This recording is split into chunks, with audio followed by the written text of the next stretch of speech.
really bad, you can blame him.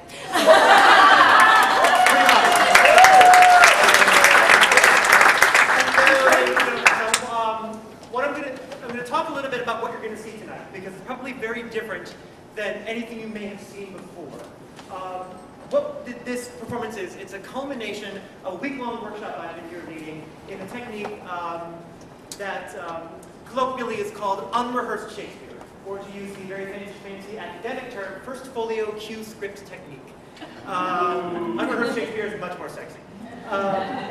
What this technique is, it's a harkening back to what a lot of people believe is a performance technique and is a performance aesthetic that Shakespeare's company actually used in performance. Unfortunately, we don't really know much about how Shakespeare's plays were actually performed.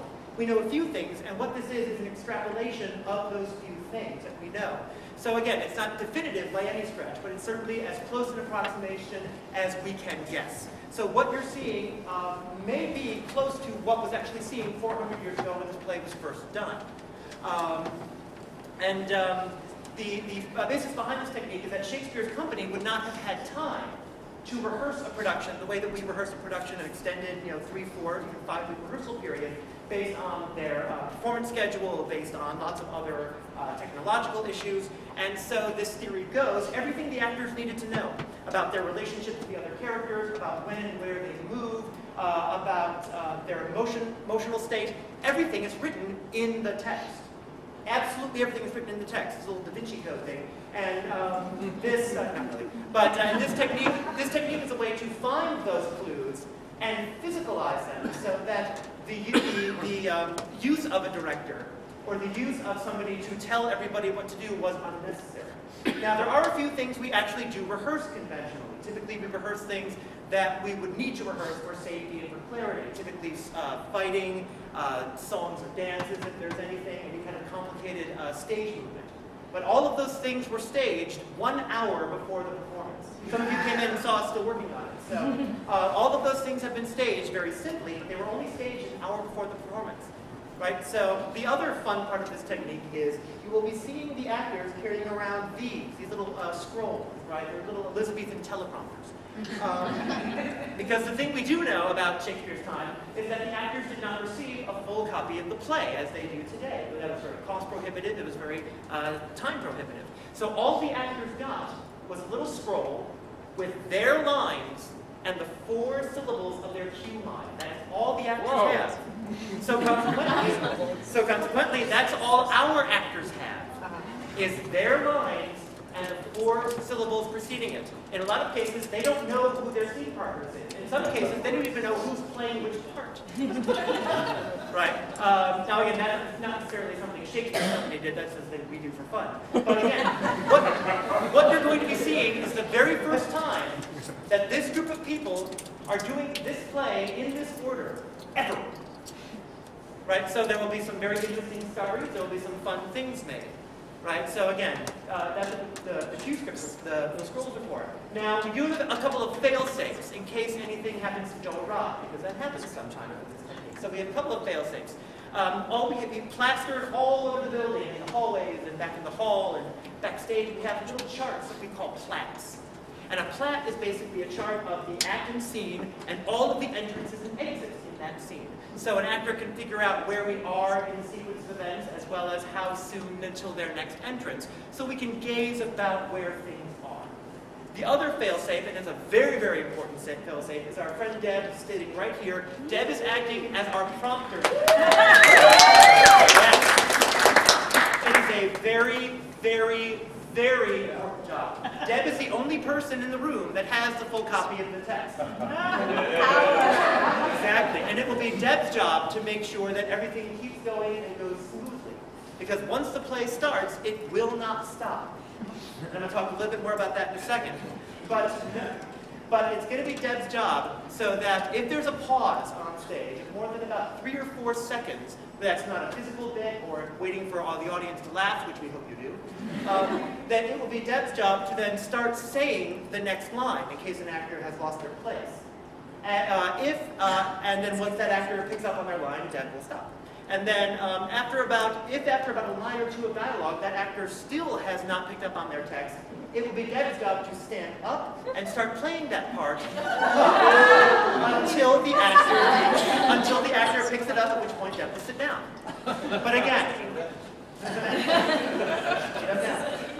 But again, the performance will not stop. Likewise, there will not be an intermission, because that brings me to the final piece of our puzzle: you, our audience, right? This is, again, an Elizabethan performance aesthetic. So we would like all of you to behave the way an Elizabethan audience would behave. So again, because there will not be an audience sitting in intermission, if you need to get up and stretch your legs, feel free to do so. If you need to get up and use the washroom, feel free to do so. You're not going to interrupt us. Yeah? Likewise, we encourage you to behave the way an Elizabethan audience would behave. If a character says something you like, let them know. If a character says something you don't like, let them know. If you can't hear a particular actor, let them know. I only ask that for safety's sake, you don't get up out of your seats or throw anything. I know. Insurance. So again, please, and again, but just be warned that an actor or a character may say something back. Yeah? A character may talk to you. Not at you, but to you. Right? So be warned. Right? The audience is an active participant in this, so don't feel like you just sit back and watch. You're more than welcome to, but again, please feel free to participate actively. All right? So I think that's the end of my little spiel. So thank you all for coming. I personally would like to take a moment to thank Dan and Baker for putting this together.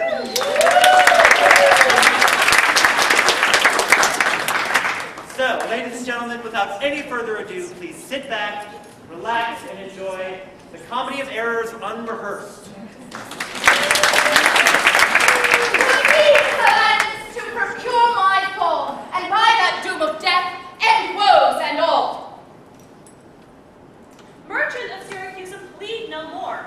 I am not partial to infringe our laws, the enmity and discord which of late sprung from the rancorous outrage of your Duke.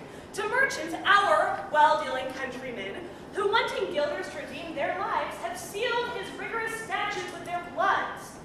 Excludes all pity from our threatening looks. For since the mortal and intestine jars twixt thy seditious countrymen and us, it hath in solemn synods been decreed, both by the Syracusans and ourselves, to admit no traffic to our adverse towns. Nay more, if any born at Ephesus be seen at any Syracusan marts and fairs, again, if any Syracusan born come to the bay of Ephesus, he dies. Unless 1,000 marks be levied to quit the penalty and to ransom him. Thy substance, valued at the highest rate, cannot amount to 100 marks. Therefore, by law, thou art condemned to die.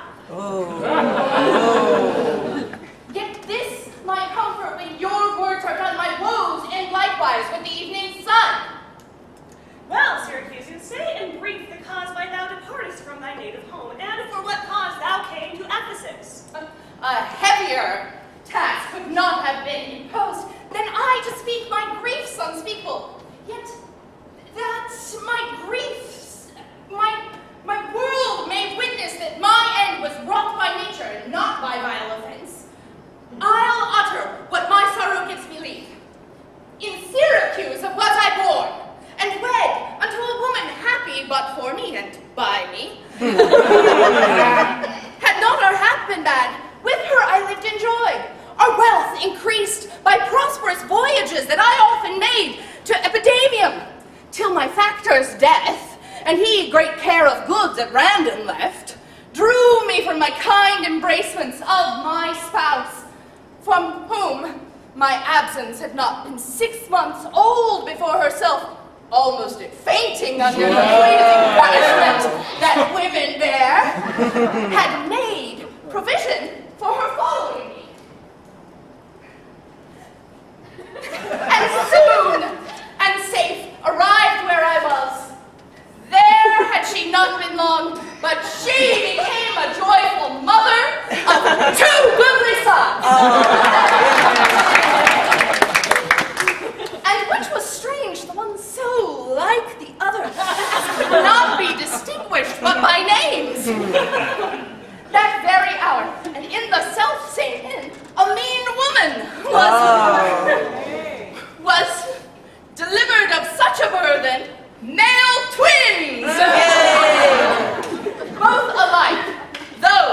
their parents were exceeding poor, I bought and brought up to attend my sons. My wife, not meanly proud of 2 such boys, made daily motions for our home return. Unwilling, I agreed. Alas, too soon we came aboard.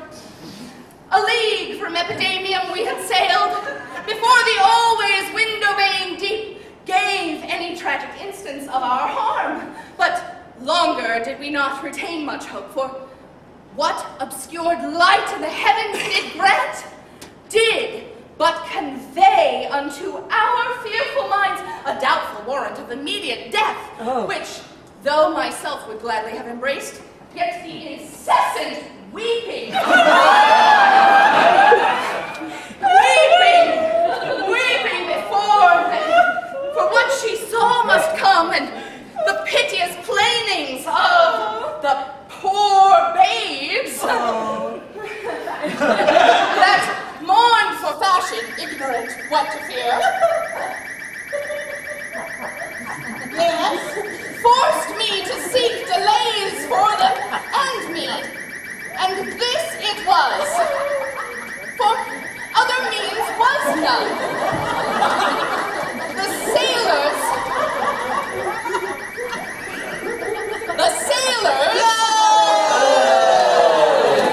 sought for their safety by our boat, and left the ship then sinking right to us.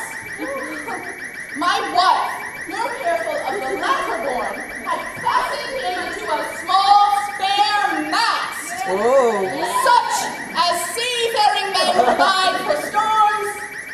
To him, one of the other twins was bound, whilst I had been light heedful of the other. The children thus disposed, my wife and I, fixing our eyes on either mast, and floating straight obedient to the stream, we carried towards Corinth, or so we thought. At length, the sun gazing upon the earth dispersed those vapors that offended us, and by the benefit of his wished light, the seas waxed calm, and we discovered 2 ships from far, making a name to us. Of Corinth that, of Epidaurus this. But ere they came, let me say no more, gather the sequel by that wait before. My forward, old man, do not break off so, for we may pity, though not pardon.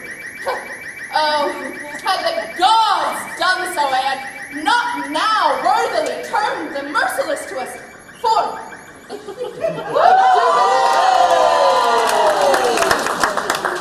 ere the ships could meet by twice 5 leagues, we were encountered by a mighty rock that, which being violently borne up, our healthful ship was split in the midst. So that, in this unjust divorce of us, fortune had left to both of us alike what to delight in, what to sorrow for. Her part, poor soul, seeming as burdened with lesser weight, but not with lesser woe, was carried with more speed before the wind.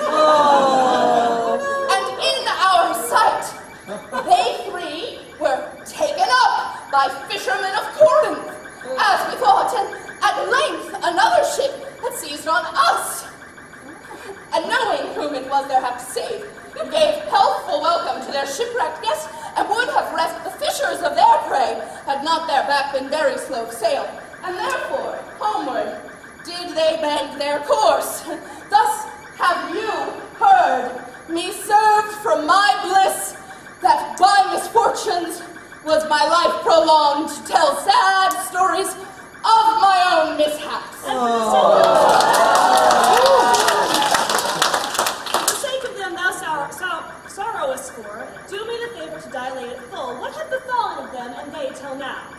My youngest boy, and my eldest care at 18 years, became inquisitive after his brother, importuned me that his attendant, so the case was like, breast of his brother but retain his name, might bear him company in the quest of him, whom, whilst I labored of a love to see, I hazarded the loss of whom I loved. 5 summers have I spent in farthest Greece, roaming clean through the bounds of Asia, and the coasting homeward came to Ephesus. Hopeless to find, yet loath to leave unsought, or that, or any place that harbors men. But here must end the story of my life, and happy were I in my timely death, could all my travels warrant me they live. Hapless Aegean, your fates have marked to bear the extremities of dire mishap. Now trust me, that not against our laws, against my crown, my oath, my dignity, which princes, were they not disannul, my soul would sue as advocate for thee. But though thou art judged to death, and past sentence may not be recalled to our honors and great disparagement, I will favor thee in what I can. Therefore, merchant, I will limit thee this day to seek thy help by beneficial help. Try all the friends thou hast in Ephesus. Thank them, out with thorough, make up the sum, and live. If no, then thou art doomed to die. Play in thy custody. I will, my lord. Hopeless and helpless, no Aegean wind, but to procrastinate his lifeless end. Therefore, get out, you are of epidemia, lest your goods too soon be confiscated. This very day, a Syracusan merchant is apprehended for arrival here, and not being able to buy out his life according to the statute of the town, die ere weary sun set in the west. There is your money that I had to keep. Go, bear it to the centaur, where we host, and stay there, Dromio, till I come to thee. Within this hour it will be dinner time. Till that, I'll view the manners of this town, peruse the traders, gaze upon the buildings, and then return and sleep within my inn. For with long travel I am stiff and weary. Get thee away. Many a man would take you at your word, and go indeed, having so good a meat. A trusty villain, sir, that very oft when I am dull with care and melancholy, lightens my humor with his merry jests. What, will you walk with me about the town, and then go to my inn and dine with me? I am invited, sir, to a certain merchant of whom I hope to make much benefit. I crave your pardon. Soon at 5 o'clock, I please you, I'll meet you upon the bar, and afterward consort with you till bedtime. My present business is professional. Farewell till then, I will go lose myself and wander up through the city. Sir, I commend you to your own consent.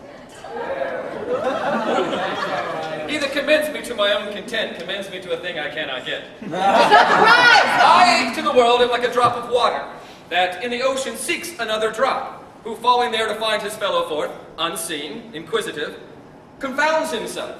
So I, to find a mother and a brother, in quest of them, unhappy, lose myself. Here comes the almanac of my true date.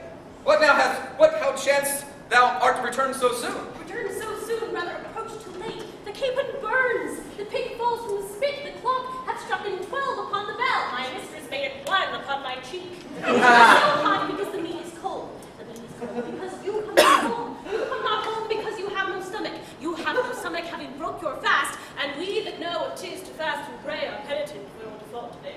Stop your wind, sir. Tell me this, I pray. Where have you left the money I gave you? Oh, 6 pence that I had Wednesday last to pay the saddler for my mistress' cover. The saddler I was wearing, am I not? I am not in a supportive humor now. Tell me, and dally not, where is the money? We are strangers here. How darest thou trust so great a charge from thine own custody? I pray you, jester, as you sit at dinner, I from my mistress come to you in post. If I return, I shall be post indeed, for she will scour your fault upon my pate. Methinks your law, like mine, should be your cook and strike your load like a messenger. Come, Dromio. Come, these jests are out of season. Reserve them till a merrier hour than this. Where is the gold I gave in charge to thee? To me, sir, why you gave no gold to me? Come on, so Dave. Have done your foolishness, and tell me how thou hast disposed thy charge. My charge is but to fetch you from the mart home to your house at Phoenix, sir, to dinner. My Christian, answer me. In what safe place you have bestowed my money? On horse. I shall break that merry sconce of yours that stands on tricks when I am undisposed. Oh. Where is the 1,000 marks thou hast of me? I have some marks of yours upon my pate, some of my mistress' marks upon my shoulders, not 1,000 marks between you. If I should pay your worship those again, perchance you will not bear it patiently. Thy mistress marks? What mistress slave hast thou? Your worship's wife, my mistress at the Phoenix, she that doth fast till you come home to dinner, and prays that you will hie you home What to tilt dinner. thou flout me thus into my face? Being forbid, take you thence, Out! son. What mean you, sir? For God's sake, hold your hands. Nay, and you will not, sir. I'll take to my heels. Upon my life, by some device or other, the villain is o'erwrought of all my money. Well, they say this town is full of cousinage. Oh. As nimble jugglers that deceive the eye. Hard-working sorcerers that change the mind, and soul-killing witches that disguised cheaters and prating mountebanks. And many such like liberties of sin. If it proves so, I will be gone the sooner. I'll to the centaur to go seek the slave. I greatly fear my money is not safe. Neither my husband nor the slave returned, that in such haste I sent to seek the master. Sure, Luciana, it is 2 o'clock. Perhaps some merchant hath invited him, and from the mart he's somewhere gone to dinner. Good sister, let us dine and never fret. A man is master of his liberty. Damn right. Yeah. Time is their master, and when they see time, they'll go or come. If so, Why should their liberty than ours be more? because their business still lies out a door. When I serve him so, he takes it thus. Oh, no, he is bridle of your will. There's none but asses will be bridled so. Headstrong liberty is lashed with woe. There's nothing situate under heaven's eye, but hath his bound in earth, in sea, in sky. The beasts and fishes and the winged fowls are their male subjects and at their controls. Man, more divine, the master of all these, Lord of the wide world and the watery seas, indeed with intellectual sense and souls of more preeminence than the fish and fowls, are masters to their females. Ha! Right. Then the will attend on their accord. This servitude makes you to keep unwed. Not for this, but troubles of the marriage bed. Ere you wedded, you would bear some sway. Ere I learn love, I'll practice to obey. No, if your husband start some other where, Till he come home again, I would forbear. patience unmoved, no marvel though she pause. They can make meek that have no other cause. A wretched soul, bruised with adversity, we bid be quiet when we could hear it cry. But were we burdened with like weight of pain, as much or more, we should ourselves complain. So thou that hast no unkind mate to grieve thee, with helpless urging patience would relieve me. But if thou live to see like right be reft, this fool maiden patience in thee will be left. Well, I will marry one day, but try. Oh, here comes your man. Now is your husband nigh. Say! Is your tardy master now at hand? Nay, he's at 2 hands with me, and that my 2 ears can witness. Say, didst thou speak with him? Knowest thou his mind? Aye, he told his mind upon my ear. Through his hand, I scarce could understand it. Spake he so doubtfully, thou couldst not feel his meaning. Nay, he struck so plainly, I could too well feel his blows, and withal so doubtfully that I scarce could understand them. But say, I pray thee, is he coming home?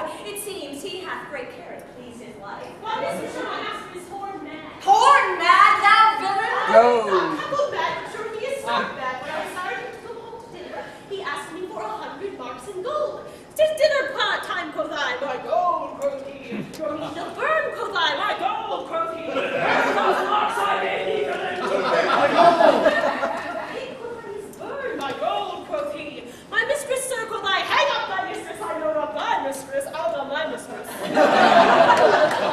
Quoth who?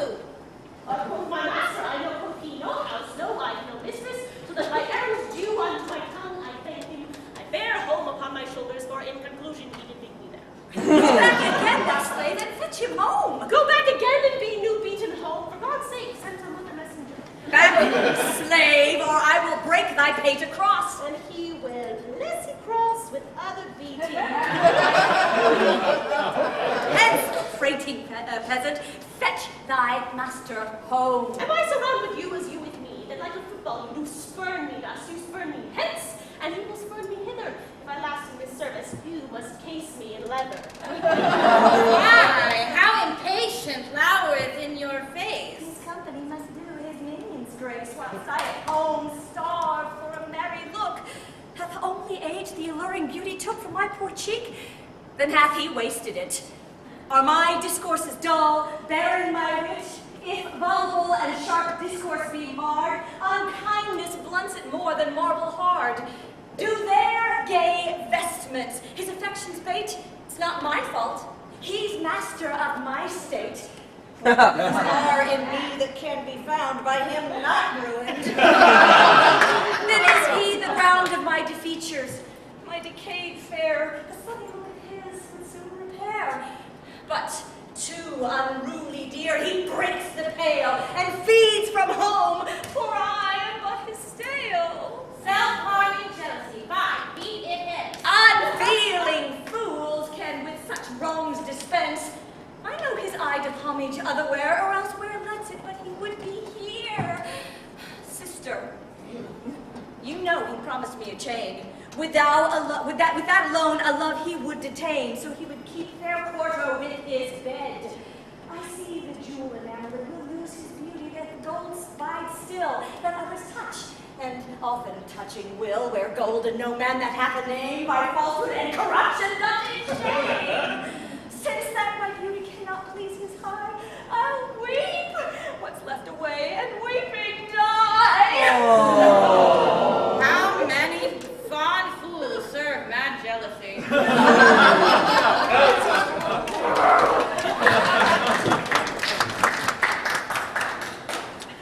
The gold that Dromio gave me is laid up safe at the Centaur. And the heedful slave has wandered forth in care to seek me out by computation in my own host's report. I could not speak with Dromio since at first I sent him to the mart. Oh, see, here he comes. How now, sir? Is your merrier humor altered? As you love stroke, so jest with me again. You know no centaur, you received no gold. Your mistress sent me to have go home to dinner. My house was at the Phoenix. Wast thou mad? That thou thus madly thou didn't answer me? What answer, sir? When spake I such a word? Even now, even here, even half hour since. I did not see you since you sent me hence home to the Centaur with the gold you gave me. Villain, thou didst deny the gold receipt and toldest me of the mistress and the dinner, for which I hope thou feltest I was displeased. I am glad to see you in this merry vein. What means this jest? I pray you, master, tell me. Hey, dost thou jeer and flout me in the teeth? Thinkest I jest? Oh, take thee that! And that! Now your jest is earnest. Upon what bargain do you give me? Because that I familiarly sometimes do use you for my fool and chat with you, your sauciness will jest upon my love, and make a common of my serious hours. When the sun shines, let foolish gnats make sport, but creep in crannies when he hides his beams. If you will jest with me, know my aspect, and fashion your demeanor to my looks, or I will beat this method in your sconce. Sconce, call you it. So you would leave battering, I would rather have it ahead. And if you use these blows long, I must get a sconce for my head. And ensconce it too, or else I shall seek my wit in thy shoulders. But I pray you, sir, why am I beaten? Dost thou not know? Nothing, sir, but that I am beaten. Shall I tell you why? Aye, sir, and wherefore? For they say every why hath a wherefore. Why, first for flouting me, and then wherefore, for urging it the second time to me. Was there ever any man thus beaten out of season, when in the why and the wherefore there is neither rhyme nor reason? Well, sir, I thank you. Thank me, sir, for what? Marry, sir, for this something that you gave me for nothing. I'll make you amends thanks to give you nothing for something, but say, sir, is it dinner time? No, sir, I think the meat wants that I have. In good time, sir, what's that? Basting. Well, sir, then it will be dry. If it be, sir, I pray you eat none of it, Your reason? lest it make you choleric and purchase me another dry basting. Well, sir, learn to jest in good time. There's time for all things. I durst have denied that before you were so choleric. By what rule, sir? Marry, sir, by a rule as plain as the plain bald pate of Father Time himself. Let's hear it. There's no time for a man to recover his hair that grows bald by nature. May he not do it in fine and recovery? Yes, to pay a fine for a periwig and recover the lost hair of another man. Why is time such a niggard of hair, being, as it is, so plentiful in excrement? Because it is a blessing that he bestows on beasts, and when he hath scant them in hair, he hath given them in wit. Why, but there's many a man hath more hair than wit. Not a man of those, but he that hath the wit to lose his hair. Why, thou did conclude hairy men plain dealers without wit. The plainer the dealer, the sooner lost. Yet he loseth it in a kind of jolly. For what reason? For two, and sound ones too. Nay, not sound, I pray you. Sure ones then. Nay, not sure in a thing falsing. Certain ones then. Name it. The one to save the money that he spends in trine, the other that at dinner they should not drop in his porridge. You would all this time have proved there is no time for all things. Marry and did, sir, namely, and no time to recover a hair lost by nature. But your reason was not substantial. Why, there is no time to recover. Thus I mend it. Time himself is bald, and therefore to the world's end will have bald followers. I knew it would be a bald conclusion. What's up? Who walks us yonder? I, Antipholus, look strange and frown. Some other mistress at thy sweet aspects. I am not Adriana, nor thy wife. Time was once when thou unurged wouldst thou that never words were music to thine ear, never object more pleasing to thine eye, never touch, well,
every word by all wit being scanned, once wit to all one word to understand.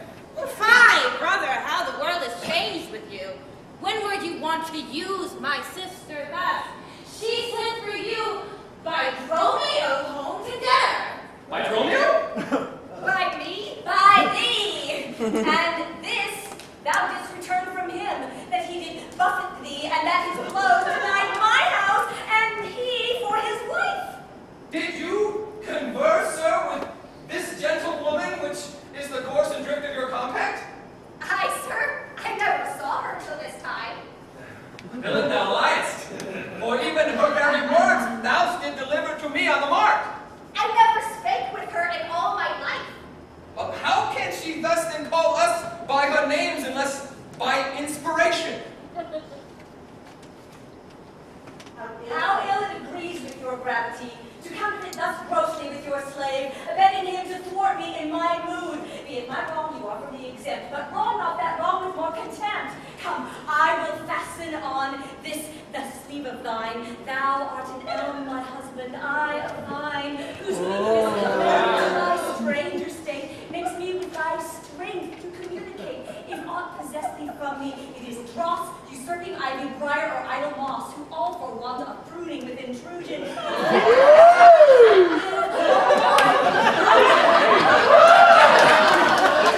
To me she speaks, and she moves me for her theme.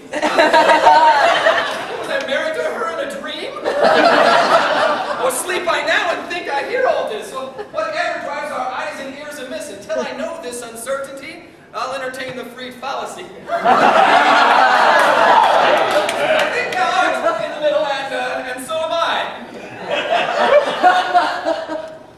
Romeo, go bid the servants spread for dinner. Oh, for my needs, I cross me for a sinner. This is the fairy land. Oh, spite of spites. We walk with goblins, owls, and sprites. If we obey them not, this will ensue. They'll suck our breath or pinch us black and blue. Why pratest thou to thyself and answer not? Romeo, thou snail, thou slug, thou stot. I am transformed, master. Am I not? I think thou art in mind, and so am I. Nay, master. Both in mind and in my shape. Thou hast thy own form. No, I am an ape. If thou art things to aught, 'tis to an ass. 'Tis true. She rides me, and I long for grass. So, I am an ass, or else it could never be, but I should know her as well as she knows me. I will no longer be a fool to put the finger in mine eye and weep, whilst this man and master laugh my woes to scorn. Come to dinner. Sir, come to dinner. Romeo, keep the gate. Husband, I'll dine with you above today and shrive you of 1,000 idle pranks. Sirrah, if any ask you for your master, say he dines forth, and let no creature enter. Come, sister. Romeo, play the porter well. Am I in heaven, earth, or hell? Speaking or walking, mad or well advised, knowing unto these or to myself disguised. I'll say as they say, and persever so, and in the midst at all adventures go. Master, shall I be porter at the gate? Aye, and let none enter, lest I break thy pate. Come, Antipholus, we dine too late. Good Signor Angelo, you must excuse us all. My wife is shrewish when I keep not hours. Say that I lingered with you at your shop to see the making of her carcanet, and that tomorrow you will bring it home. But here's a villain that would face me down. He met me at the mark, and that I beat him and charged him with 1,000 marks in gold, and that I did deny my wife and house. Thou drunkard, thou! What canst thou mean by this? Say what you will, sir, but I know what I know, that you beat me at the march. I have your hand to show. If his skin were parchment and he blows you gave her ink, your own handwriting would tell you what you think. I think thou art an ass. Marry, so it doth appear by the wrongs I suffer and the blows I bear, I should kick, being kicked, and beat at that pass. You would keep from my heels and beware of an ass. You're sad, Signor Balthazar! Pray God our cheer may answer my goodwill and your good welcome here. I hold your dainties cheap, sir, and your welcome, dear. Oh, Signor Balthazar, either at flesh or fish, a table full of welcome makes scarce one dainty dish. Good meat, sir, is common that every churl affords. And welcome more common, for that's nothing but words. Small cheer and great welcome makes a merry feast. Aye, to a niggardly host and more sparing guest. But though my cates be mean, take them in good part. Better cheer may you have, but not with better heart. But soft, my door is locked. Go bid them let us in. Maud, Bridget, Mary, and Cicely, Ginny, and Jim. Walters, Cape, and Coxcomb, idiot patch. Either get thee from the door or sit down at the hatch. Dost thou conjure for witches that a call for such store? When one is one too many, go get thee from the door. What patch is made our porter? My master stays in the streets. Let him walk from whence he came, lest he catch a cold on his feet. Who talks within there? Ho! Open the door! Right, sir, I'll tell you when, and you'll tell me wherefore. Wherefore? For my dinner, I've not dined this day. Nor today here, you must not come again when you may. What art thou that keep'st me from out from the house I owe? The porter for this time, sir, and my name is Dromio. Oh, villain! Thou hast stolen both mine office and my name. The one there got me credit, the other mickle blame. If thou hadst been Dromio today in my place, thou wouldst have changed thy face for a name, or thy name for an ass. Oh, what coil is there, Dromio? Who are those at the gate? Now let my master in loose. Oh, faith, no. He comes too late, so tell your master. Oh, Lord, I must laugh. How at you with a proverb shall I set in my staff? Have at you with another that's win. Can you tell? If thy name be called Loose, Loose thou hast answered him well. Do you hear you, minion? You'll let us in, I hope? I thought to have asked you. And you said no. So come help, well struck. There was blow for blow. Thou baggage, let me in! Oh, can you tell for whose sake? Well, master, knock the door hard. Let him knock till it ache. You'll cry for this, minion, if I beat the door down. Oh, wait, what needs all that in a pair of stocks in the town? Oh, who is at the door? He keeps all this noise. By my troth, your town is troubled with unruly boys. Are you there, wife? You might have come before. Wife? Your wife's surname? Go get you from the door. If you went in pain, master, this name would go sore. Here is neither cheer nor sir nor welcome. We would fain have either. In debating which was best, we shall part with neither. They stand at the door, master. Bid them welcome hither. There is something in the wind that we cannot get in. If you would so say so, master, if your garments were thin. Your cake here is warm within. You stand here in the cold. It would make a man mad as a butt to be so bought and sold. Go, fetch me something. I'll break open the gate. Break any break in here, and I'll break your name's cake. A man may break a word with yours, sir, and words of it wind. I would break it in your face, so he break it not behind. And see out before behind. Here's too much out upon thee. I pray thee, let me in. I, when fowls have no feathers, and fish have no fin. Well, I'll break it in. Go borrow me a A crow. crow without feather, master, mean you so? For a fish without a fin, there's a fowl without a feather. If a crow help us in, sir, I'll pluck a crow together. Go, get thee gone, fetch me an iron crow. Have patience, sir. Oh, let it not be so. Herein, you war against your reputation and draw within the compass of suspect the unviolated honor of your wife. Once this, your long experience of your wisdom, her virtue, years, and modesty, plead on your part some cause to you unknown. And doubt not, sir, but she will well excuse why at this time the doors are made against you. But be ruled by me, depart in patience, and let us to the tiger all to dine! And about evening, come yourself alone to know the reason of this strange restraint. If by strong hand you offer to break in, now in the stirring of the passage of day, a vulgar comment will be made of it. And that supposed by the common route, against your yet ungalled estimation, that may with foul intrusion enter in and dwell upon your grave when you are dead. For slander lives upon succession, forever housed where it gets possessions. You have prevailed. I will depart in quiet, and, in despite of mirth, mean to be merry. I know a wench, both mean and merry. She's excellent of discourse, pretty and witty, wild and yet too gentle. There will we dine. This woman, I mean my wife, but I protest without dessert, hath oft time upbraided me withal. Yeah. To her will we dine this night to dinner. Get you home, fetch the chain, which by this I note is made. Bring it, I pray you, to the Porpentine, for there's the house. That chain will I bestow, be it for nothing but to spite my wife, upon mine hostess there. Should she, upon the hostess there. Good sir, make haste!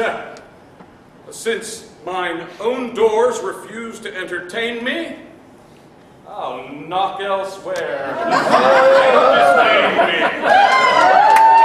Don't place on our hands. Yes, do so. This jest shall cost me some expense. And may it be that you have quite forgot your husband's office. Shall Antipholus, even in the spring of love, thy love spring rot? Shall love and buildings grow so ruinate? If you did wed my sister for her wealth, then her wealth's sake, use her for kindness. Or if you like elsewhere, do it by stealth. Muffle your false love with some show of blindness. Let not my sister read it in your eye. Be not thy tongue thy own shame's order. Look sweet, speak fair. Become disloyalty apparel Christ like virtue's harbinger. Bear a fair presence. Though your heart be tainted, teach, shine the carriage of a holy saint. Be secret, false, what need should be acquainted? What simple thief brags of his own attained? 'Tis double wrong to true him with your bed, and let her read it in thy looks at board. Shame hath a bastardly, well managed. Ill deed is with the evil in the world. Alas, poor women, make us not believe, being compact of credit, that you love us. Though others have the arm, show us the sleeve. We in your motion turn, and you may move us. Then, gentle brother, get you again. Comfort my sister, cheer her, call her wise. 'Tis holy sport to be a little vain when the sweet breath of flattery calls to strike. Sweet mistress, what your name is, else I know not. Nor by what wonder you do hit of mine. Less in your knowledge, your grace you show not. Then our earth's wonder more than earth divine. Teach me, dear creature, how to think and speak. Lay open to my earth gross conceit, smothered in errors, feeble, shallow, weak, the folded meaning of your words' deceit. Against my soul's pure truth, why labor you to make it wander in an unknown field? Are you God? Would you create me new? Transform me, and to your power I'll yield. But if that I am I, then will I know your weeping sister is no wife of mine, nor to her bed no homage do I owe.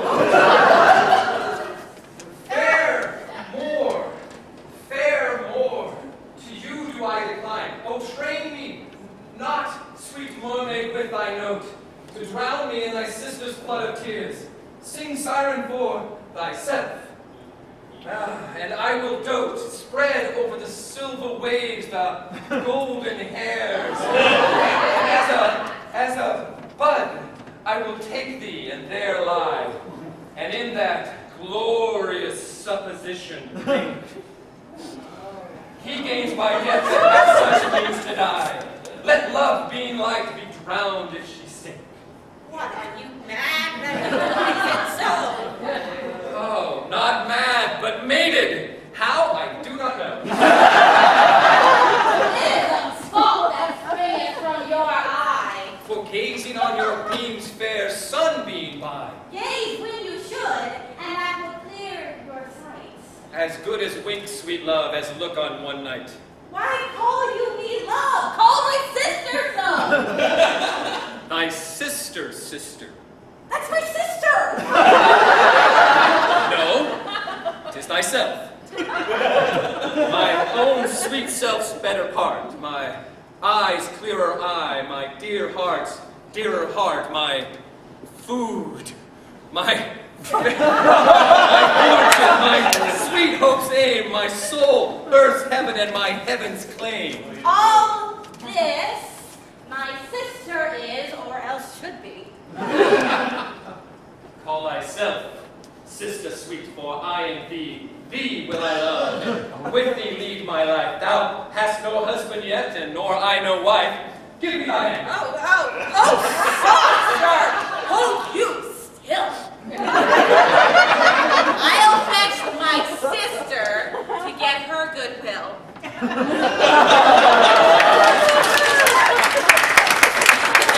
What? How now, Dromio, where runnest thou so fast? Do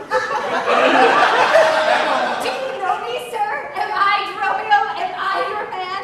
Am I myself? Thou art Dromio. Thou art my man. Thou art thyself. I am an ass. I am a woman's man, and besides myself. What woman's man, and how beside thyself? Marry, sir, besides myself, I am due to a woman, one that claims me, one that haunts me, one that would have me. Woo!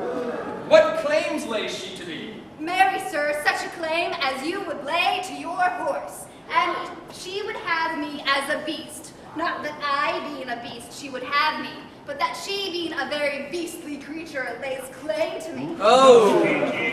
What is she? A very reverent body, I such a one as a man may not speak of, without he say, sir, reverence. I have but lean luck in the match, and yet she is a wondrous fat marriage. How dost thou mean a fat marriage? Marry, sir, she's the kitchen witch, and all grease, and I know not what use to put her to, but to make a lamp of her, and to run her worm after light. I warrant her rags and the tallow in them will burn a Poland winter. If she lives till doomsday, she'll burn a week longer than the whole world. What complexion is she of? Swart, like my shoe. But her face, nothing like so clean cut. For why? She sweats a man may go o'er shoes in the grime of it. Oh, that's a fault the water will mend. No, sir, 'tis in the grave. Noah's flood could not do it. What's her name? Now, sir, but her name is 3/4. That's an L and 3/4. We'll not measure her from hip to hip. Then she bears some breath? No longer from head to foot than from hip to hip. She is spherical, like a globe. I could find out countries in her. In what part of her body stands Ireland? Mary, sir, in her buttocks. I found it out by the bogs.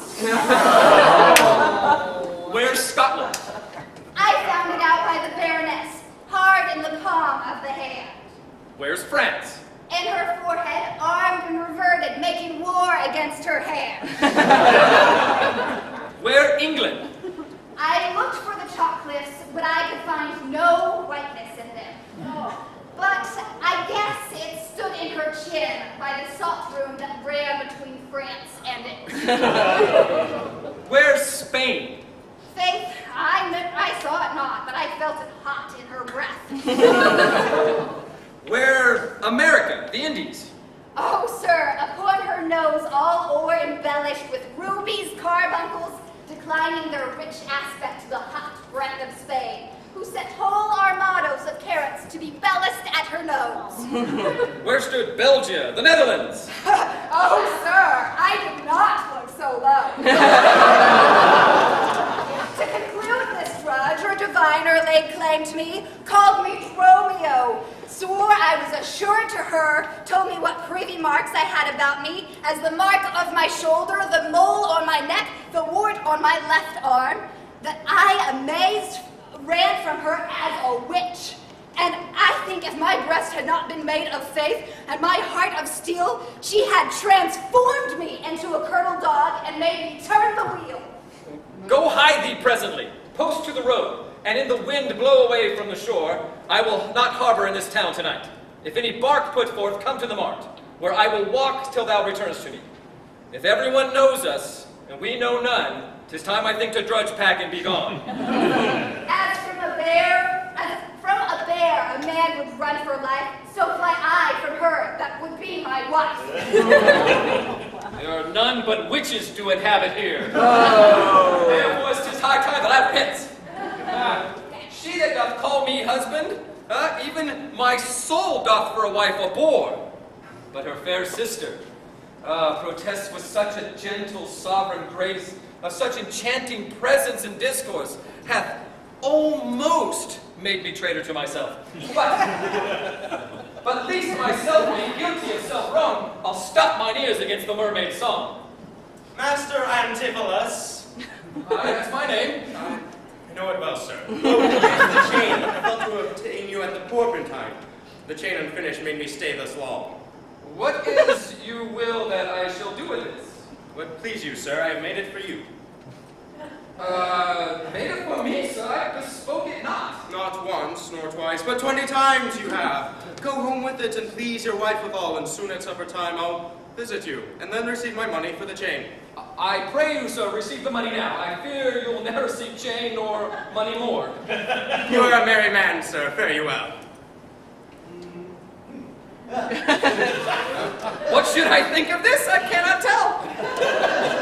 But this I think, there is no man is so vain that would refuse so fair an offered chain.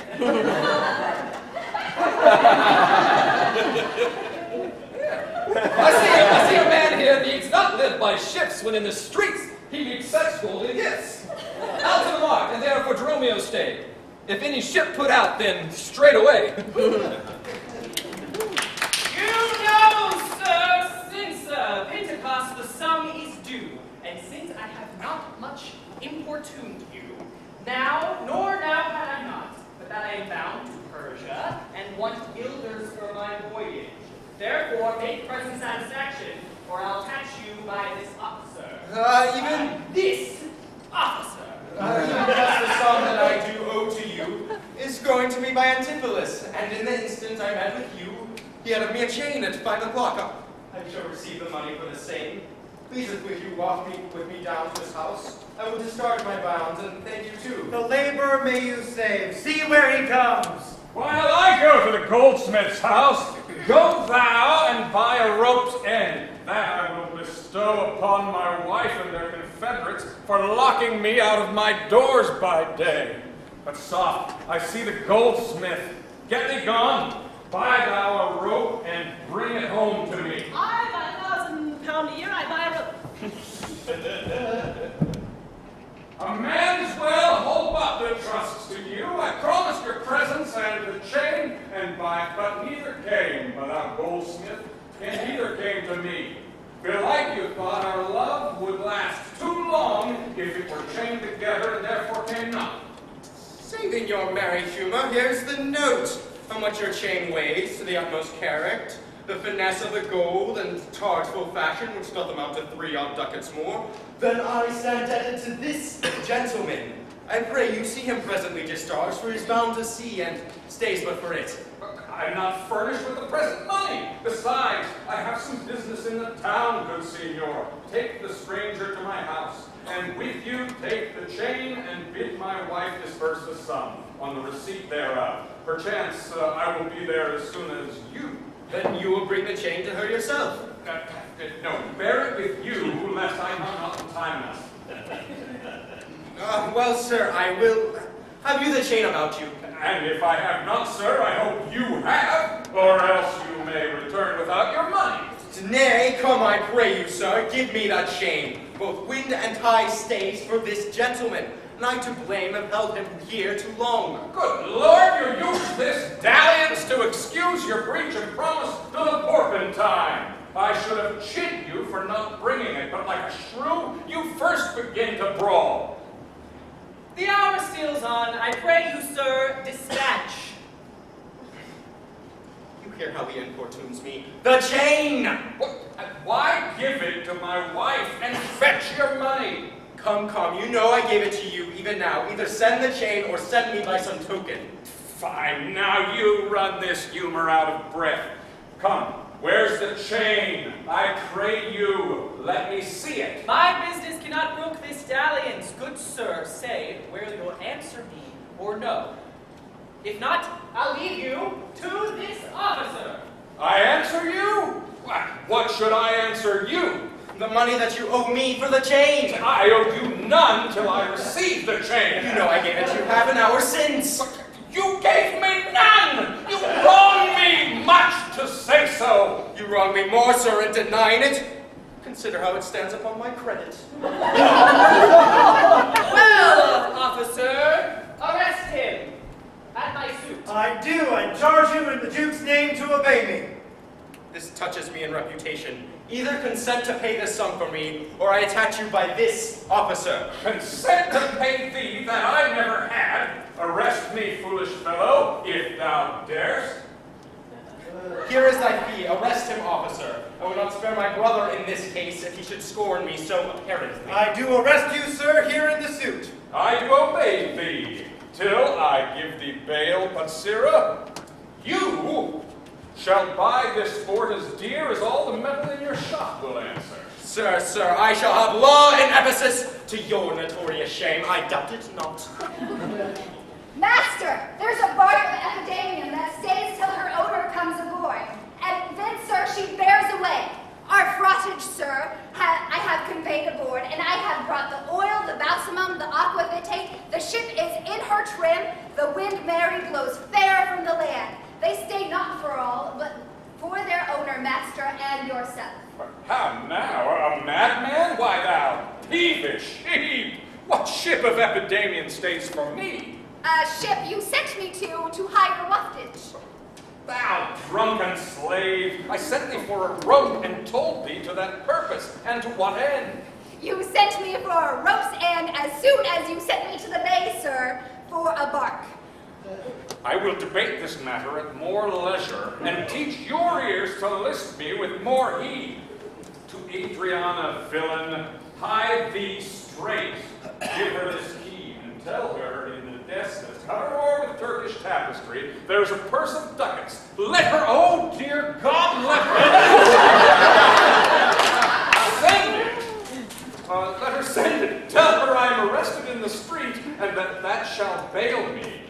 Hide thee, slave, be gone! On, officer, to the prison till it come. To Adriana, that is where we dined, where Dousabel did claim me for her husband. She is too big, I hope, for me to compass. Thither I must, although against my will, for servants must their master's minds fulfill. Ah, Luciana, did he tempt thee so? Mightest thou perceive austerity in his eye, and he plead in earnest yea or no? Looked he red or pale, sad or merry? What observation makest thou in this case? Oh, his heart's beating, ears tilting in his face. First, he denied you had in him no right. He meant he did me none more my spite. Then swore that he was a stranger here. And true he swore, though yet forsworn he were. Then I pleaded for you. And what said he? That love I begged for you,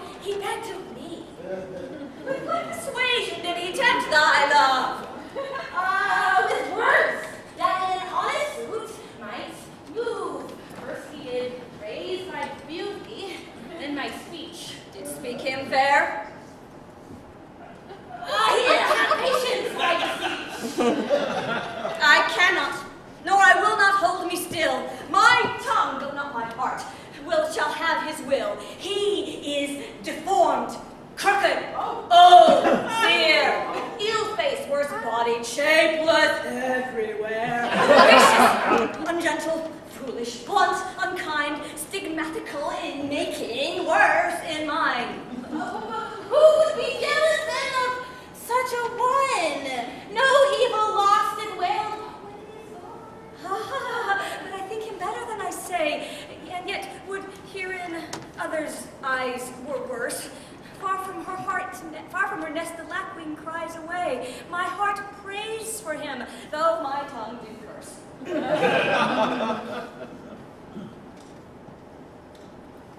Here goes the desk. Here go the desk, the purse. Sweet, now make haste. How hast thou lost thy breath?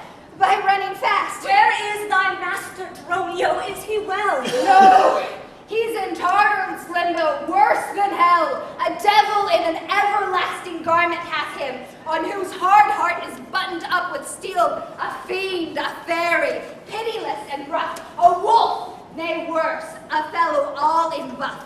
A back friend, a shoulder clapper, and one that countermands the passages of allies, creeks, and narrow lands. A hound that runs counter, and yet draws dry foot well. One that before judgment carries poor souls to hell. Why, man, what is the matter? I do not know the matter. He is rested on the case. What, is he arrested? Tell me at whose suit. I know not at whose suit he is arrested well, but in a suit of buff which rested him, that I can tell. Will you send him master's redemption of the money in the desk? Go, fetch it, sister. This I wonder at. Thus, he to me should be in debt. Tell me, was he rested on a band? Not on a band, but on a stronger thing. A chain. Do you not hear it ring? What? The chain? No, the bell. 'Tis time that I were gone. It was 2 ere I left him, and now the clock strikes 1. The hours come back that never did I hear. Oh yes, if any hour meet a sergeant, turns aback very fear. As if time were in debt, how fondly dost thou reason? Time is a very bankrupt, and owes more than he's worth to season. Nay, he's a thief too. Have you not heard men say that time comes stealing on by night and day? If I be in debt and theft, and a sergeant in the way, hath he not reason to turn back an hour in a day? Go, Dromio. There's money, bear it straight, and bring thy master home immediately. Come, sister, I am pressed down with conceit, my comfort, and my injury. There is not a man I meet but doth salute me, as if I was her well-acquainted friend. And everyone doth call me by my name. Hey, some tender me money, some invite me, some other give me thanks for kindness, some offer me commodities to buy. Even now, a tailor called me into his shop, showed me silks he had bought for me, and therewithal took measure of my body. Woo! So sure these things are imaginary wiles, and Lapland sorcerers abide here. Have it here. Master, here's the gold you sent me for. What, have you got the picture of old Adam new apparel? What gold is this? What Adam dost thou mean?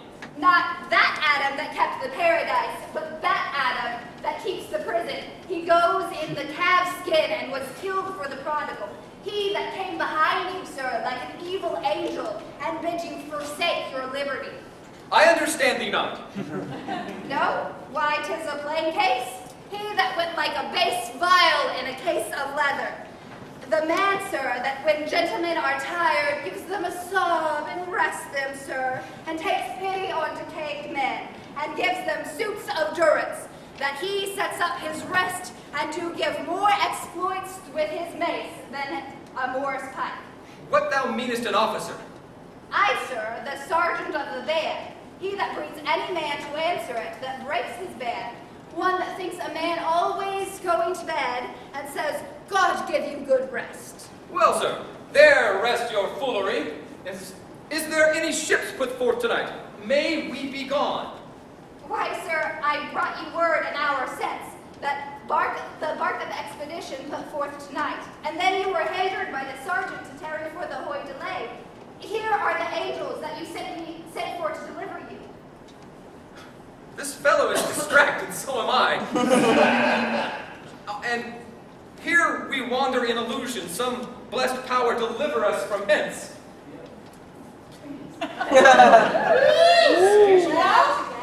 Well then, Mr. Antinous, I see, sir, you have found a gold chain. The goldsmith now, is that the chain you promised me today? Satan avoid! I charge thee, tempt me not! Master, is this Mistress Satan? It is the devil! Nay, she is worse. She is the devil's dam. And here she comes in the habit of a light wench. And thereof comes that the witches say, God damn thee. That's as much to say, God make me a light witch. It is written, they appear to men like angels of light.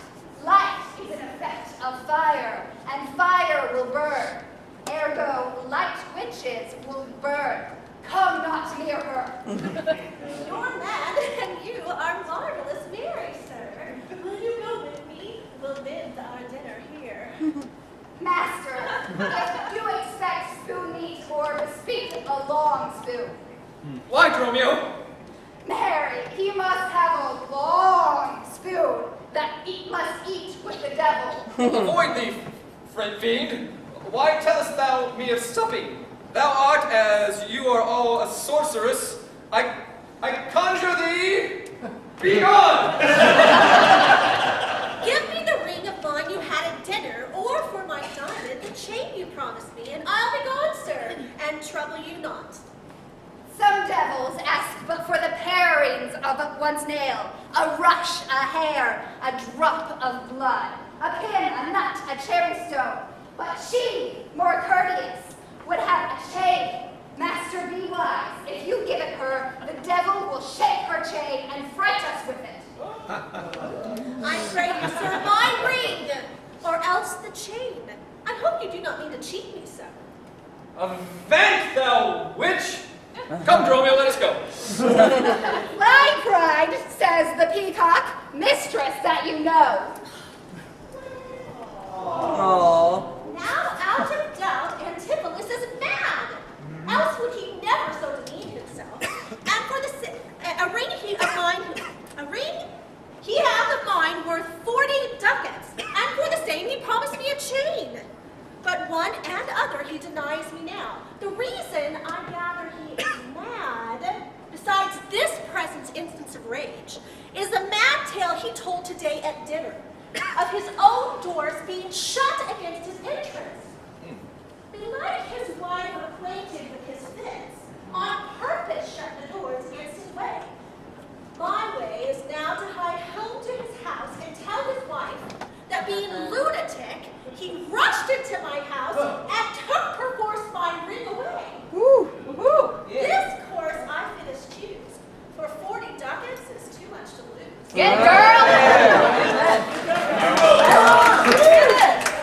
Fear me not, man. I will not break away. I'll give thee, ere I leave thee, so much money to warrant thee as I am rested for.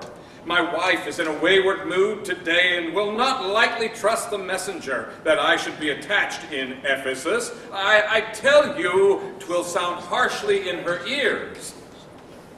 Oh, here comes my man! I think he brings me monies. How now, sir? Have you that which I sent you for? Here's that I warrant will pay them all. But where's the money? Why, sir, I gave the money for the rope. 500 ducats! Sir, 500 at the rate. To what end did I bid thee hie thee home? To the rope's end, sir, and to that end am I returned. And to that end I will welcome you. Good sir, be patient. Nay, 'tis for me to be patient. patient. I'm in adversity. Hold thy tongue. Then I'd rather persuade him to hold his hand. Thou whoreson, senseless villain! I would I were senseless, sir, that I might not feel your blows. Thou art senseless in nothing but blows, and so is an ass. I am an ass indeed. You may prove it by my long years. I have served him from the hour of my nativity to this instant, and have nothing at his hands for my service but blows. When I am cold, he heats me with beating. When I am warm, he cools me with beating. I'm waked with it when I sleep, raised with it when I sit, driven out of doors with it when I go from home, welcomed home with it when I return. I bear it on my shoulders as a beggar winter rat, and I think when he hath named me, I shall beg from it.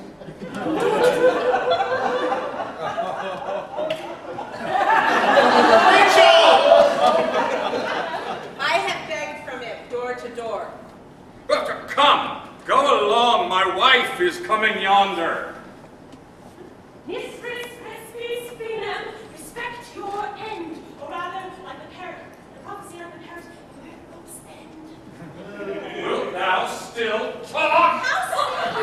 It's not enough. His incivility confirms no less. Good Dr. Pinch, you are a conjurer. Establish him in his true sense again, and I will please you what you will demand. Alas, how fiery and how sharp he looks. Mark how he trembles in his ecstasy. Give me your hand, let me feel your pulse. And there's my hand, and I let it feel your ear.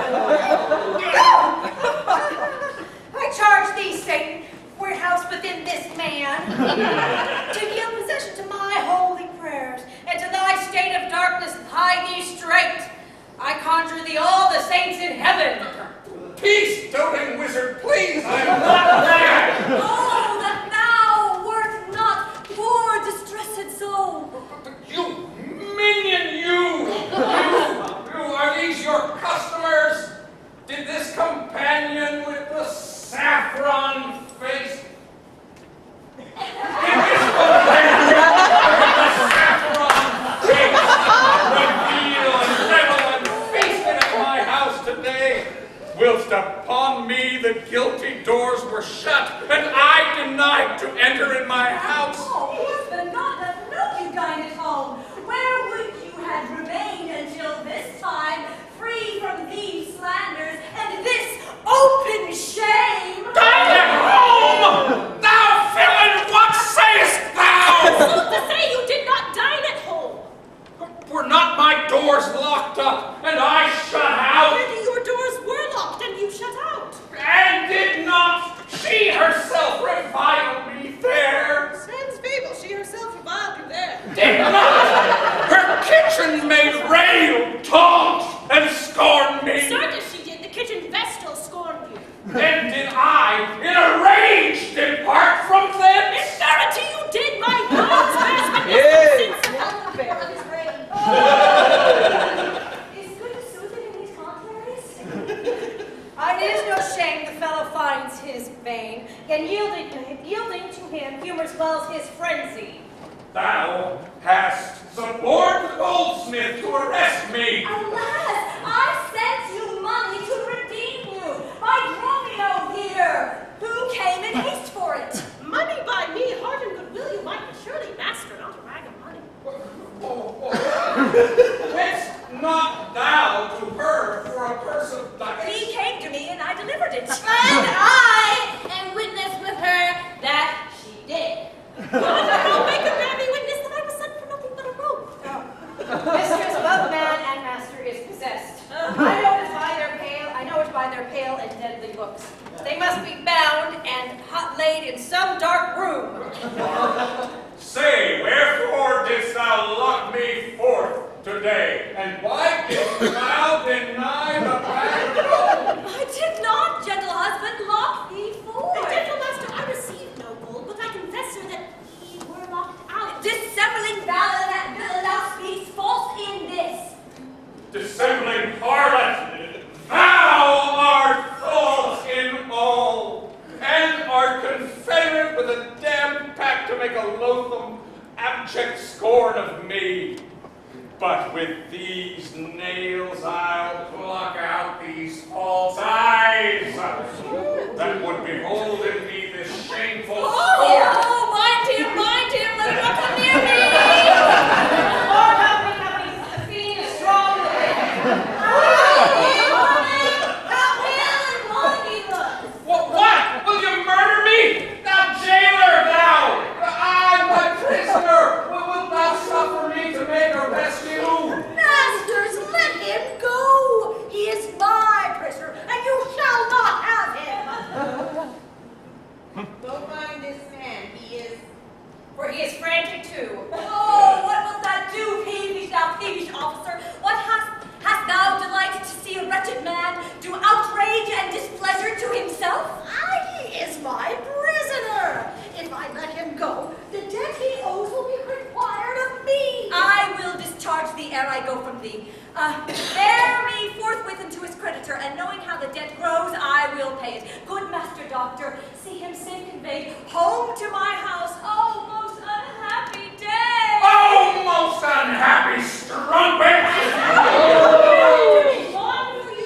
Go on thee, villain! Wherefore dost thou madden me? Will you be bound for nothing? Be mad, good master, cry the devil! God help poor souls, how idly did they talk. Oh, bear him hence. Sister, go you with me. Say now, whose suit is he arrested at? One Angelo, a goldsmith. Do you know I know the man. What is what is the sum he owes? 200 ducats. Say how grows it too. Do find shame your husband had from him. He did bespeak a chain for me, but had it not. When your husband, all enraged today, came to my house and took away my ring. The ring I saw upon his finger now, straight after I did beat him with a chain. It may be so, but I did never see it. Come, jailer, bring me to where the goldsmith is. I long to know the truth hereof at large. God, for thy mercy, they are loose again. Take it toward the strong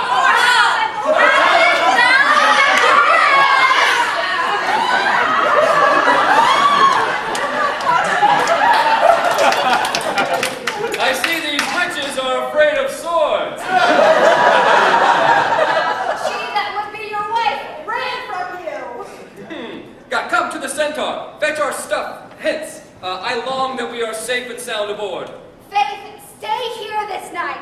They will surely do us no harm. You saw they spake us fair, give us gold. Methinks they are such a gentle nation, that but for the mountain of mad flesh that claims marriage of me, I could find in my heart to stay here and turn witch. I will not stay tonight for all the town. Therefore away to get our stuff aboard. I am sorry, sir, that I have hindered you, but I protest he had the chain of me, though most dishonoredly he does deny it. How is the man esteemed here in the city? Very reverent reputation, sir, of credit infinite, highly beloved, second to none that lives here in the city. His word might bear my wealth at any time. Speak softly. Yonder, as I think he walks. Tis so. And that self-chain about his neck which he forswore most monstrously to have. Good sir, draw near to me. I'll speak to him. Senior Antipholus, I wonder much that you would put me to this shame and trouble, and not without some scandal to yourself, with circumstance and oath so to deny this chain which now you wear so openly. Besides the charge, the shame, imprisonment, you have done wrong to this, my honest friend, with who but for stain on our controversy hath hoisted sail and put to sea Danae. This chain you had of me, can you deny it? I think I had. I never did deny it. Yes, that you did and forswore it too. You heard me to deny it and forswear it? These ears of mine, thou knowest did hear me. Fie on thee, wretch. 'Tis a pity that thou livest to walk where any honest men resort. Thou art a villain! To impeach me thus, I'll prove my honor and my honor honest against thee presently.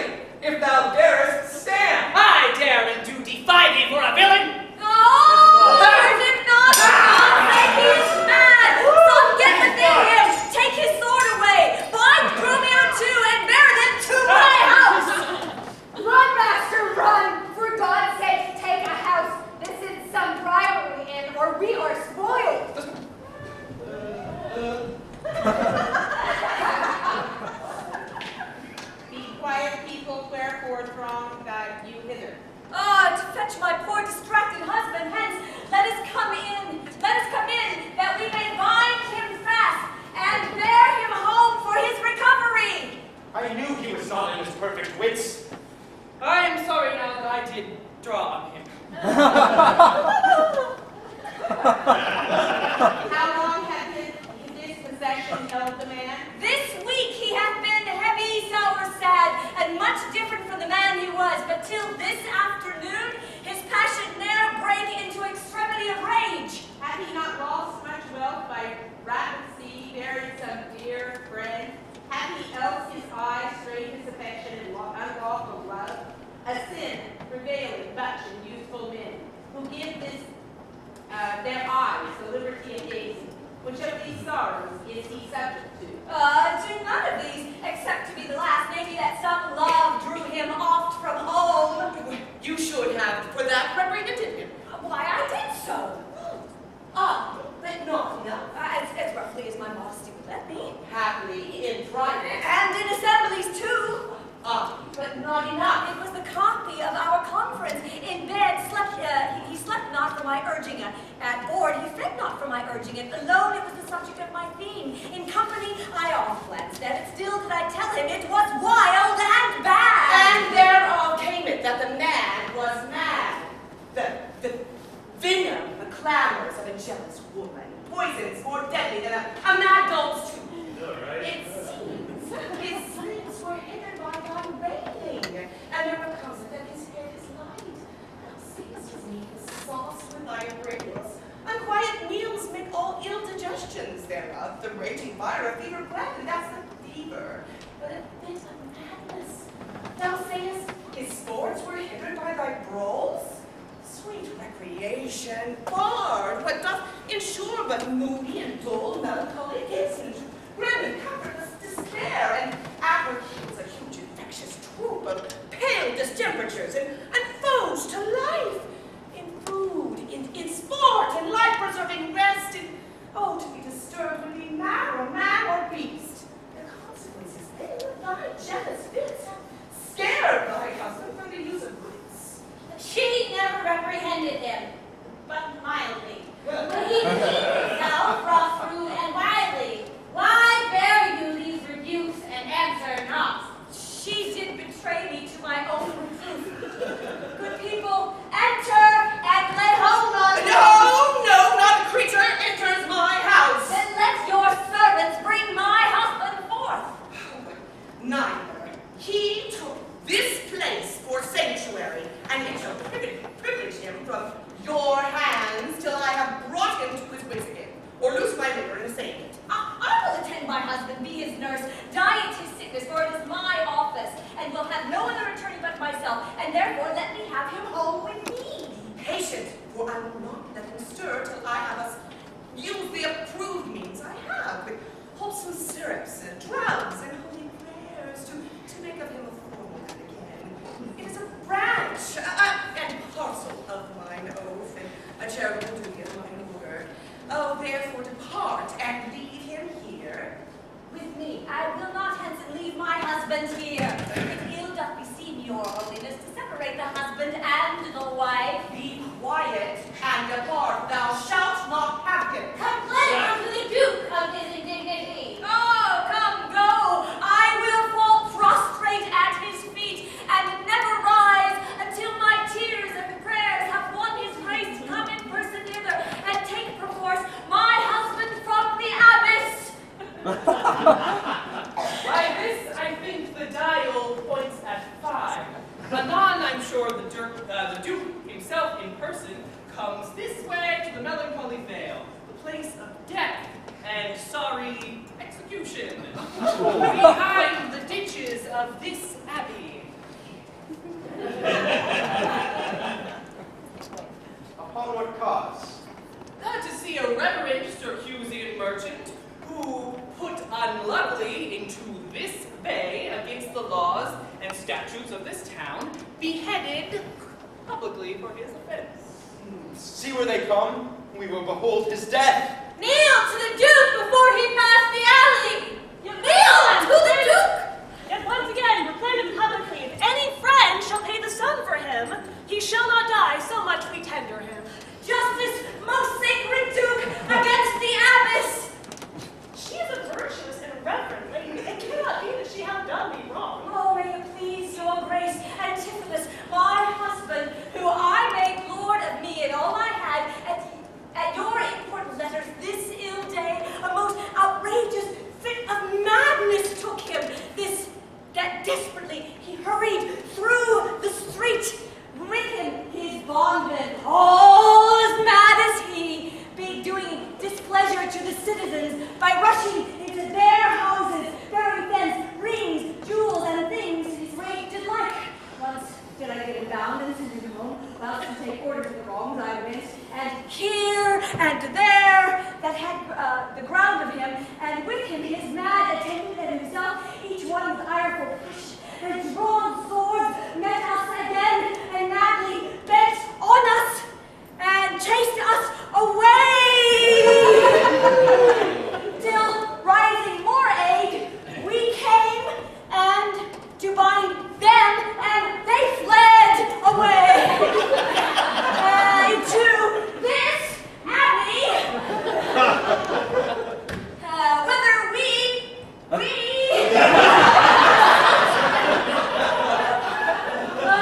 and here the abbot shuts the gate on us, and will not suffer us to fetch him out, nor send him forth that we may bear him hence.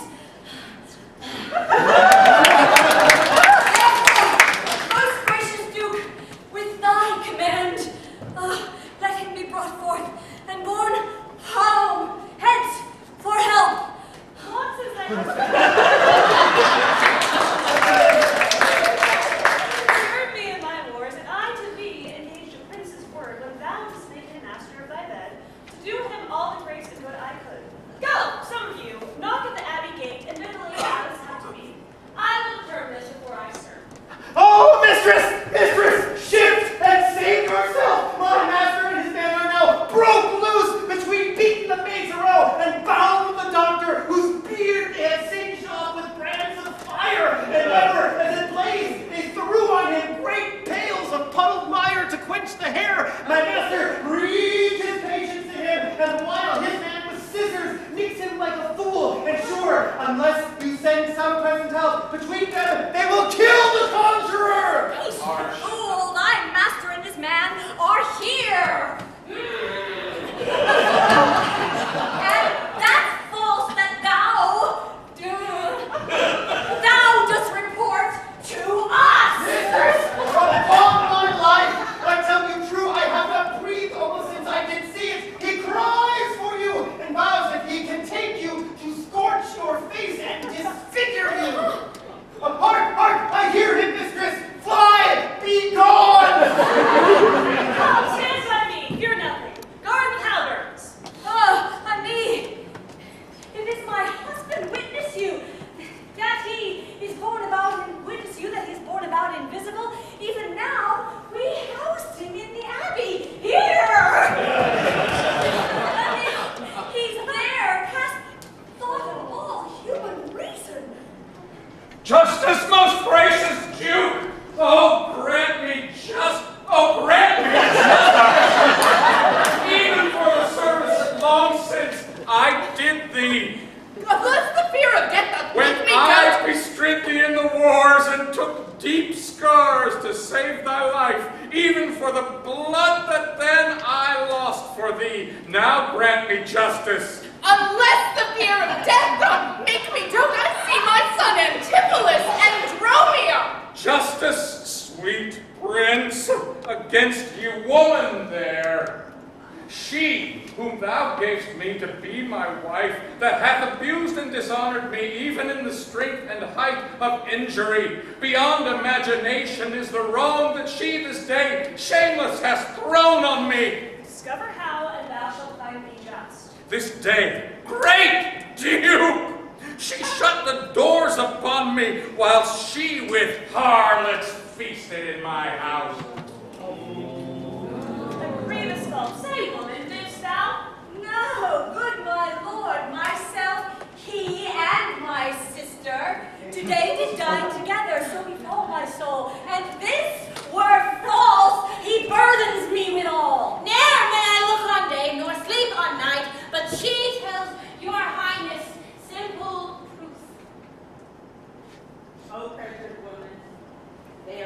perjured woman, they are both forsworn. In this the madam justly charges them. My liege, I am advised when I say, neither disturbed with the effect of wine, nor any rash provoked with rage and ire, albeit my wrongs might make one wiser mad. This woman this day locked me out from dinner.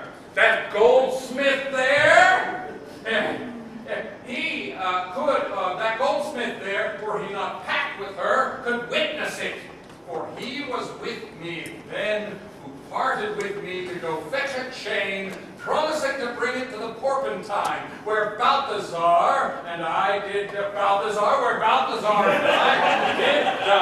together. Our dinner done, and he not coming thither, I went to seek him. In the street I met him. And in his company, that gentleman. And in his company, that gentleman! That I this day of him received the chain, that he did perjure this goldsmith to swear me down, that I did this day of him receive the chain, which God he knows I saw not. For the which he did arrest me with an officer, and I did obey, and sent my peasant home for certain ducats. He with none returned. Then fairly I bespoke the officer to go in person with me to my house. By the way, we met my wife, her sister, and this rabble more of vile confederates.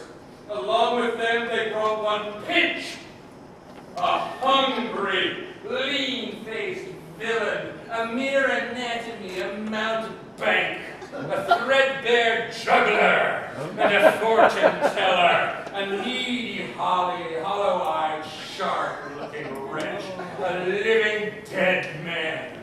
This pernicious slave, forsooth, took on him as a conjurer, and gazing in mine eyes, feeling my pulse, and as with no face, as 'twere, out-facing me, cries out, I was possessed! Then, all together, they fell on me, and bound me, and bore me at home. And there in a dark and dankish vault at home, there they left me and my man both bound together, till, gnawing with my teeth, my bonds in sunder, I gained my freedom, and immediately ran thither to your grace. First world problems. I beseech you to give me ample satisfaction for these deep shames and great indignities. My lord, in truth, thus far I witness with him, that he dined not at home but was locked out. But had he such a chain with me, or no? He had, my lord, and when he ran in here, these people saw the chain about his neck. Besides, I will be sworn, these ears of mine heard you confess you had the chain of him, after you forswore it on the mart, and thereupon I put my sword on you, and then you fled into this abbey here, whence I think you are come by miracle. I never came within these abbey walls. Never ever didst thou draw thy sword on me. I never saw the chain. So help me heaven, and this false you burden me withal. Why, what an intricate impeach is this? I think you have all drunk Circe's cup. Here? You housed him. Here he would have been. If he were mad, he would not think so coldly. You say he dined at home. The goldsmith here lies that saying. Sirrah, what say you? Sir, he dined with you there at Porpentine. He did.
the city can witness with me that it is not so. I ne'er saw Syracuse in my life. I tell thee, Syracusian, 20 years have I been patron to Antipholus, during which time he ne'er saw Syracusia. I see thy age and dangers make thee doze. Most mighty Duke, behold a man much wrong. I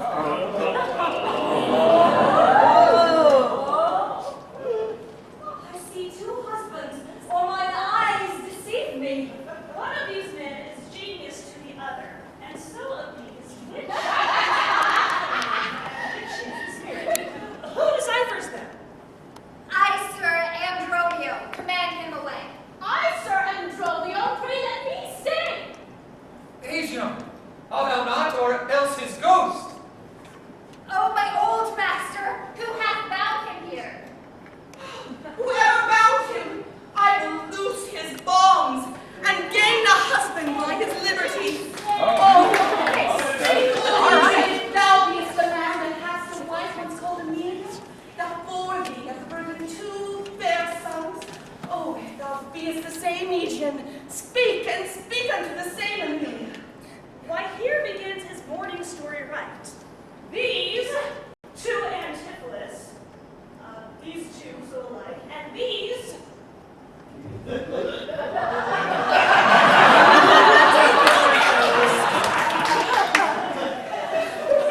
siblings, beside her urging of her wrack at sea, these are the parents of these children, which accidentally are met together.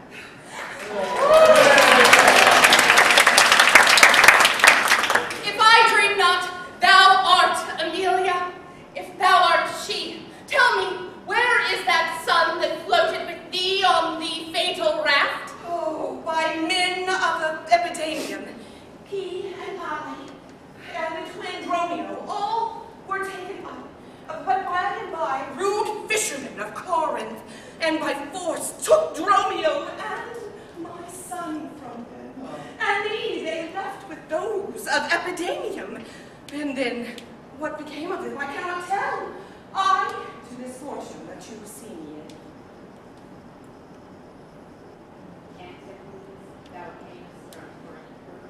Oh, Antipholus, first. No, sir, not I. I came from Syracuse. Stay, stand apart. I know not which is which. I came from Corinth, my most gracious lord. And I with him. Brought to this town by that most famous warrior, Duke Menaphon, your most renowned uncle. Which of you two did dine with me today? I, gentle mistress. And are not you my husband? No, I say nay to that. As do I. Yes. She called me so.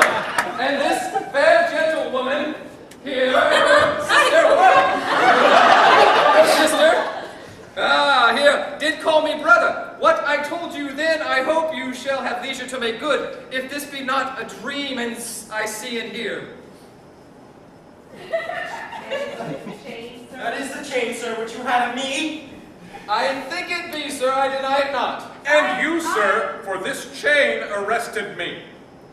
I think I did, sir. I deny it not. I sent you money, sir, to be your bail. By Dromio, I think, but Dromio, I think he brought it not. No, none by me. This purse of ducats here, I received from you, and Dromio my man did bring them. I see we still did meet each other's man. I was ta'en for him, and he for me, and thereupon these errors arose.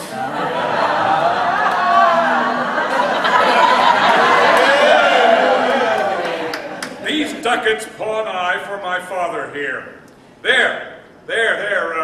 These ducats here.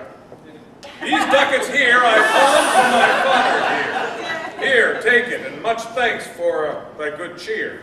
Oh, renowned Duke, vouchsafe to take the pains to go with us into the abbey here. The abbey here. Here, at large, discourse all our fortunes. All our fortunes, all that are assembled in this place, and by this sympathized one day's error, have suffered wrong.